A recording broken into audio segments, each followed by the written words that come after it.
જય જવાન ને જય કિશન મારા વાલો આજે અમારા કપાને બાળાગોળી આપવાની છે આવી બાળાગોળી સડાવી કપાને હબ જુવાન કરી દેવો છે એટલે હબદ જ મોટા મોટા ઝીંડવા આવે ને ઝીંડવા આવે હવે અઢીમણની થેલી તો સડાઈ દીધી એટલે શેઠે ઉતારવી પહેલા હું થોડુંક સડાવી લઉં હાલો એકલી બાળાગોળીએ કઈ કપા ન મોટો થાય અને હારે શક્તિના બાટલાય સડાવવા પડે શક્તિના બાટલા લગભગ 15 દી પછી શરૂ કરવા જ પડશે અને હાથ ખોટના દીકરા જેમ હાંસવીને ચાર કાંઈક બે ત્રણ કાલા ભાળવી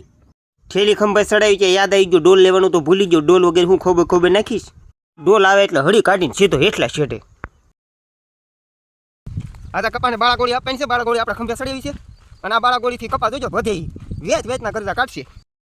આ કપાને બાળાગોળીને શક્તિના બાટલા આપીને અમી શક્તિ વગરના થઈ જઈએ દિવાળી આવશે કે આમાં ખિસ્સા હાવ ખાલી થઈ જાય પણ કાંઈ વાંધો નહીં ભાદરવામાં બબ્બે કાલા આવે એટલે એડમાં વેચીને કાંઈક થોડું ઘણું આવક આવશે બધા ભાઈઓ બહેનોનો ખૂબ ખૂબ આભાર હો બહુ તમે લાઈક અને શેર કરો છો તમારો ખૂબ ખૂબ આભાર જય હિન્દ જય ભારત